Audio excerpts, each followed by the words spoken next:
Proper trip planning and routing can be the difference between a failed load and an on-time load. So if you want to learn how to map like a pro, stick around and let's talk about it. Hey guys, welcome back to another episode with Trainer Allen, your OTR driving trainer. Today we are going to discuss why it's important to map your trip, why it's important to properly plan and route every trip you do, and how to do it. First thing that you need to know about planning your trip, don't rely on GPS. All right. If you're not new to this world, you have seen video after video, Facebook post after Facebook post of people saying, my GPS sent me here, my GPS sent me there.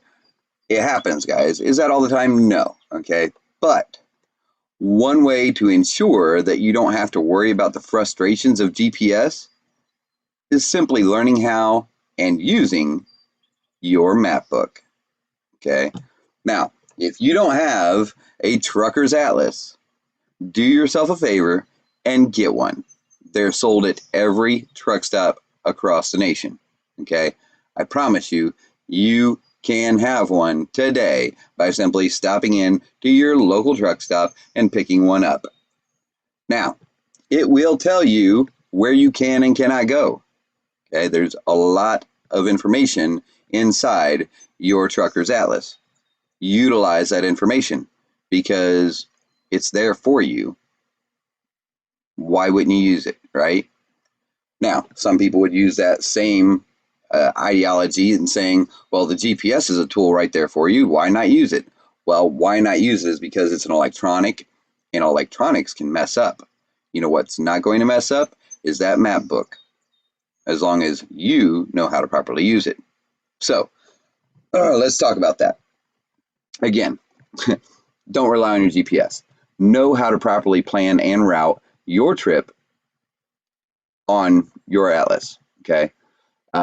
The first thing that you want to do is you want to open it up in the front, okay? The first map that's in there is a big map of the United States, right? Okay, so let's say you're going from East Coast to West Coast, okay?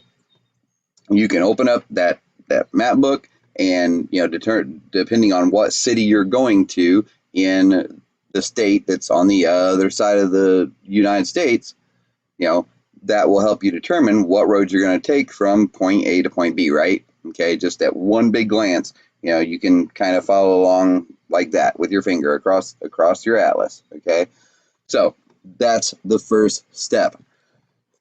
That said, when you receive your dispatch from your company, it will probably, if you're a company driver, which if you're a new driver, hopefully you're a company driver, and they're going to send you a route plan. Okay, and that route plan will show every route that you are to take between where you're at now and where your pickup is, where you're stopping for fuel, and then on to your final destination. Okay, so look at that big picture first. Follow along on that route plan that they sent you. I-70 to blah blah blah blah to blah blah blah blah to blah blah blah blah. Follow that route all the way across your map book, okay? Then, once you know that what you're looking at on the company route plan is what you want to do, take the time to write down that plan, okay? Now, when I say write down that plan, I mean physically write down that plan. Whether you put it on a sticky note that you can just stick to your dashboard or stick up on your window over here, whether you use a blackboard pen and write it up on your window and on the left-hand side there. What I like to do personally, what I've done for years, especially in training, is one of these things right here. This is simply a clear sleeve, okay? Clear paper protector sleeve that you can pick up at any office, warehouse, Office Depot, Staples. You can get them at Walmart. Then you just put a white piece of paper in there, put a piece of tape on the end, and you take this, and we've all got these little boxes in our trucks now, right, that to have all the information we need. Our in-truck satellite communications, whether it's Qualcomm or whatever it is, you've probably got one up on your dash. Okay, got a nice bright screen there to it. If you put a piece of Velcro right across top of it, put a piece of Velcro right here, that'll stick right there. Okay, and the great thing about it is at nighttime, you've got that light coming through that piece of paper, and so you can still see it very easily. Okay, that's what I use. It's what I recommend all my students to use, but it's a great tool to have right there. And again, you just like if you were doing it on the window, use dry erase marker, and then it just erases right off of this. Okay, so that is my number one big tip for today. That has been a lifesaver so many times. And basically all you do is each day you write down on there inside the part that is backlit from your satellite communications device, you write down today's directions. In today's directions each day, you want to include any fuel stops, you want to go ahead and route your rest breaks, all of that, okay? That way it's all right there. You don't have to really think about it. You just look down and you know, boom, this is point A. After you get to that first one on there, you wipe it off. Then you're looking for the next one. Go to the next one. Wipe it off. Okay. It's so easy and it's always right there. And as long as you're doing what you're supposed to be doing and watching your signs, you're never going to have a problem with this. But you've got to pay attention, which I guess this should be a no-brainer, but you should always be watching your signs. If you don't know that yet, put that into your head somehow, some way where it won't escape. Always watch your signs. If there's a sign that goes by you, if there's a road sign that goes by you and you didn't read it, that could mean a problem for you. So always watch your signs, okay? Very important. But write down your route, include your fuel stops, include your brakes, and before you do anything after that, call your customer. Okay, call your customers and get the localized directions. Okay, because looking at the map book, it'll take you from city to city, no problem, right? But you need to know once you're coming into that city, how do you get to the customer located within that city? Okay, so here comes the next point. After you get off the phone with that customer who's going to give you directions off the major route that you're coming from, say you're coming into Indianapolis, you're calling the customer, how do I get to your location? I'm coming westbound on I-70 from Ohio. What's the best way to get into your location? And they'll say, okay, coming from I-70, you'll come to blah, blah, blah, blah, blah, and get off blah, blah, blah, blah, blah. Now you're writing this down as they say it, okay? As soon as you get off the phone with them, thank them for directions, get off the phone, then you're going to pull out this handy dandy little device that you have on you at all times, right? We all have a cell phone now. Every single one of us has a cell phone. If you don't have a cell phone, chances are you're doing something wrong. No, but seriously, you've got a cell phone. Pull up Google Maps, okay? Type in the address that you're going to. And that's another thing. Make sure that you have the proper address for the customer, okay? Because the address that your company sent you might not be the address that you actually need to go pick up at. So when you're calling that customer to get directions into that pickup, make sure that you have the right address, okay? And you're going to pull up your Google Maps. You're going to type in that address, and once it shows you that address, you're going to do what? You're going to hit satellite view, and you're going to look around, and you're going to follow the roads into that location off that major route, I-70 in this case, okay? So you're going to follow the roads, the directions just as they were given to you on your Google Maps. And then you're going to really zoom in on the actual customer, because you're going to be able to see through satellite maps how that building is situated. You're going to be able to probably determine which gate you need to go through, because chances are good in the satellite view that it's going to show other trucks coming in and out, right?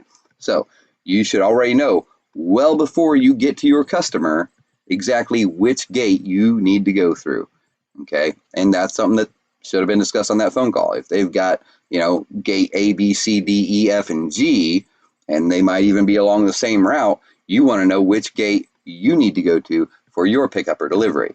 And hopefully that was part of the conversation that you had with your customer, and you'll be able to help, determine how that's going to work through that. Another way that you can do that is go into the location and go into Street View.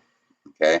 Once you're at Street View, you can kind of, scroll down through the street and kind of look and watch to see for your gate number on their gate in the pictures.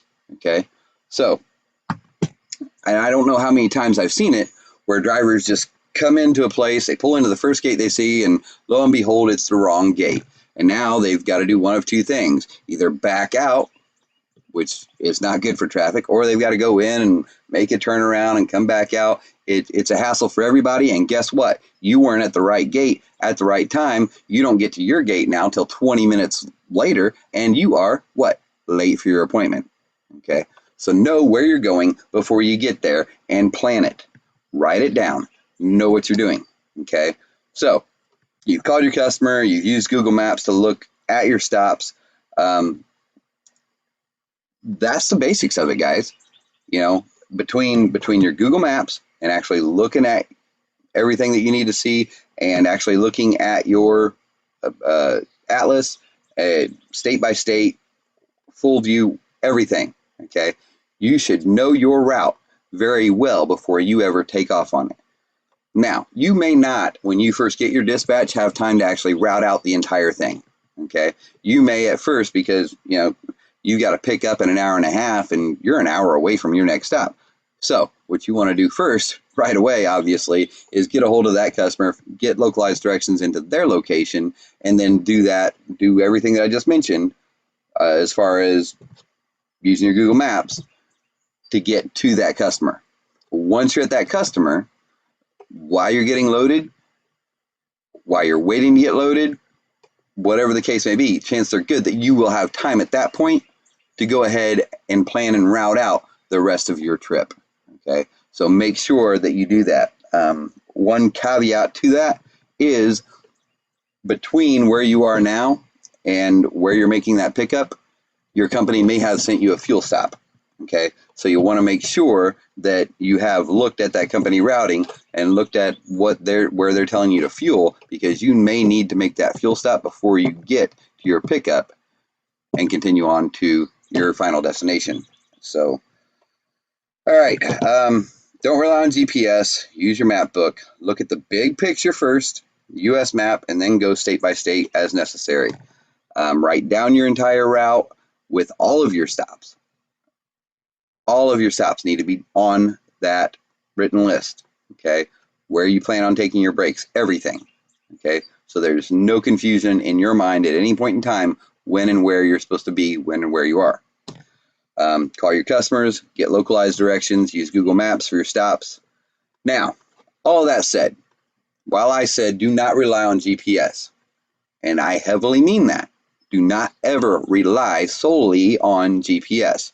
GPS can help, however, with things like knowing and keeping track of your general distance. Okay, and that's helpful, right? I mean, if you're 150 miles away from someplace, you're approximately 3 hours away. If you are doing what you're supposed to be doing right now as a new driver, and you should probably be logging everything at 50 miles an hour, or planning everything at 50 miles an hour. Okay.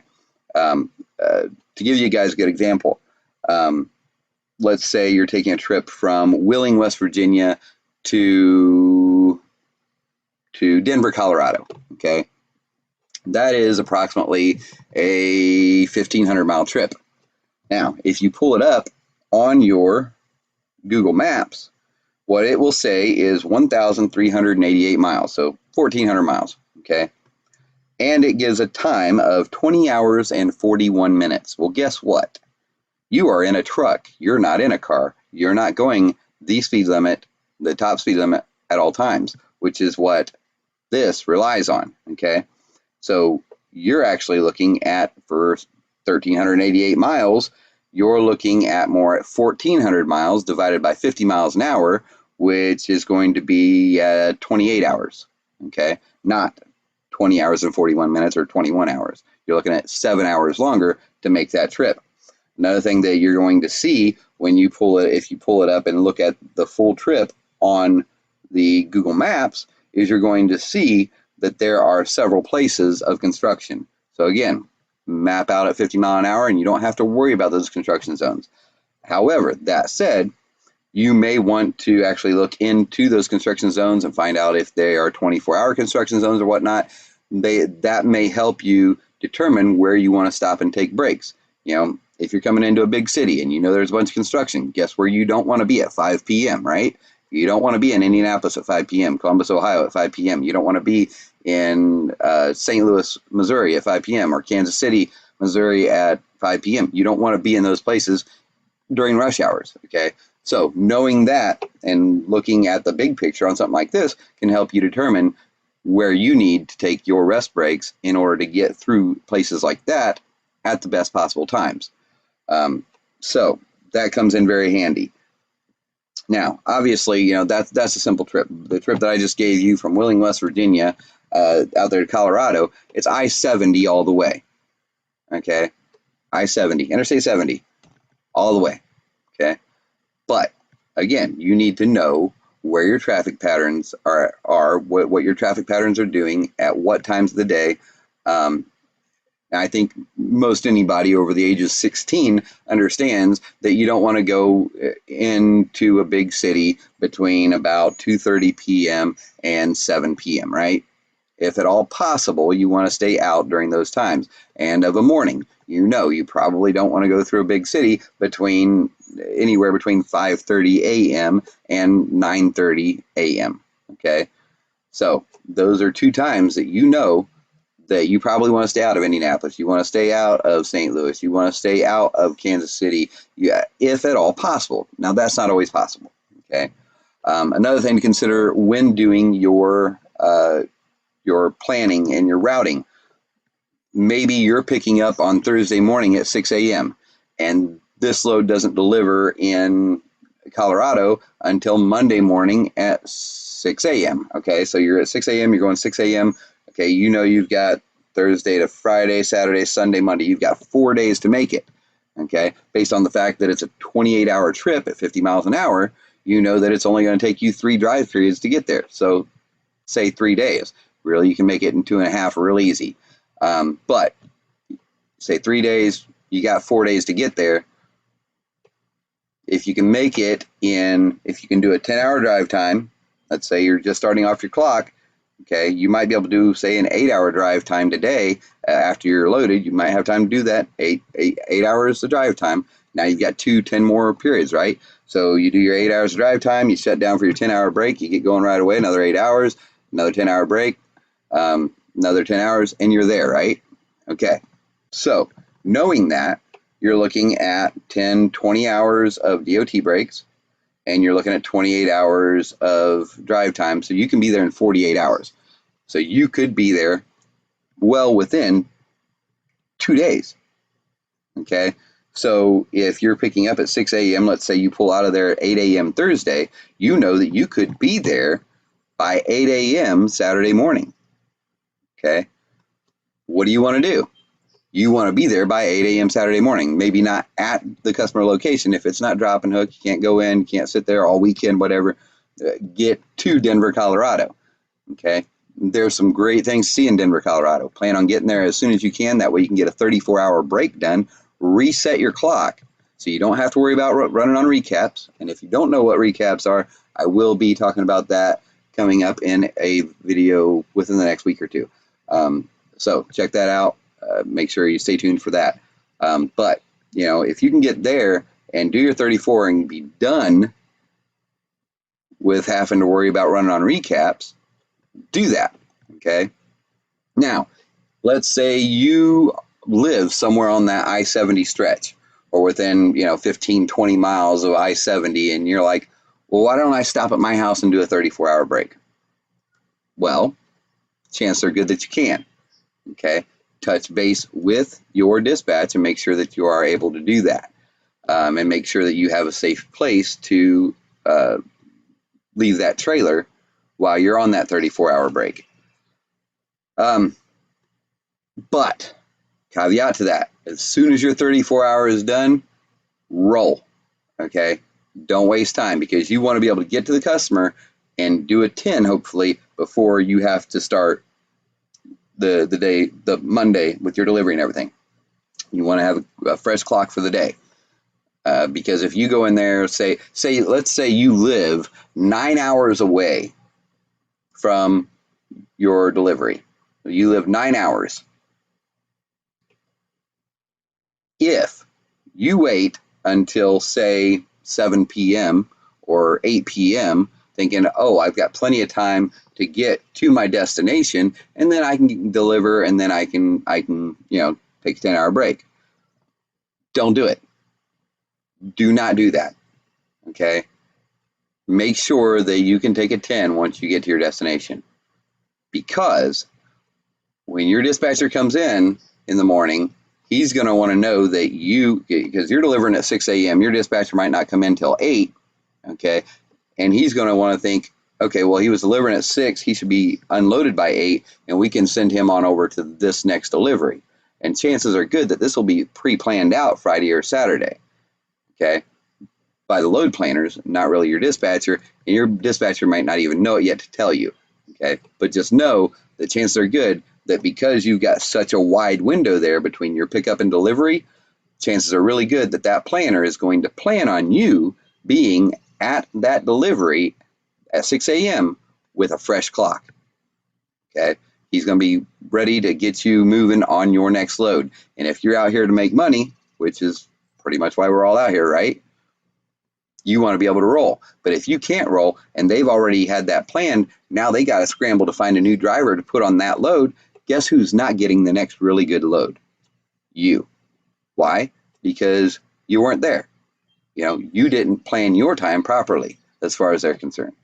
So if you do stop along the way to do your break at home, make sure that you can still make it to your destination and have the rest necessary to continue on to get another load and start getting on down the road. Okay, very important. Again, communicate with your dispatcher, let them know what your plans are, and hopefully if you have a decent dispatcher, they're going to be communicating with your load planner. Okay, but I will say this, when you tell your dispatcher, hey, I'm going to stop at home and do my 34, and they tell the load planner is going to be like, well, we've seen this happen before. Okay, and so they might push you out a little bit on your next load to make sure that Monday morning when they come in, they're looking, they want to know that they see that you're there and that you've been there to do your break and you're going to be ready to roll. Then you'll probably have your next pre-plan within 2 to 3 hours, and you'll be able to get on down the road. Okay, but do not plan on getting there at the last minute, making your delivery, and going to lay down, because that is not what they want to see on a Monday morning. They want you rolling, because when you're not rolling, they're not making money. And if they're not making money, you're not making money either. So get there when you're supposed to get there, get your rest in, and be prepared to get on down the road. So, all right, but I totally went off where I was at. What GPS can help with is where I was at. Knowing and keeping track of general distances. Okay, again, I showed you on the time. Do not rely on the time that GPS or something like Google Maps gives you. Okay, rely on the mileage, not the time. You've got to figure out your time. And if you're smart, you will figure out your time at 50 miles per hour. So take whatever the mileage is, divide by 50 miles an hour, and that's the time that you should always keep in your head. Okay. Also, GPS can help you with traffic patterns. Depending on the type of GPS, how good it is, if it's equipped with it, it can tell you where, when you're coming up on congested traffic or an accident or whatever. Okay, so it can be helpful with that. Speed limit reminders. Again, if equipped, not all GPS has them, but many of the trucking GPS do have speed limit reminders. So, if you're going over the speed limit, it'll beep at you and let you know, hey, you're going over the speed limit. You're like, oh, crap, I'm going over the speed limit. I didn't even see the speed limit changed. Well, your GPS may know that and may be able to help you out with that and keep you from getting a ticket. Again, going back to what I had said previously, you should be seeing all signs, okay?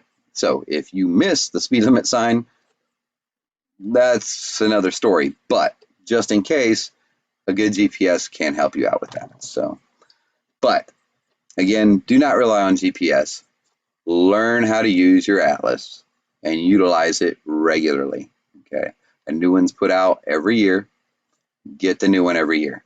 Okay, because new roads are built every year. So yeah, definitely get a new one every year and rely on the map book, not on your GPS.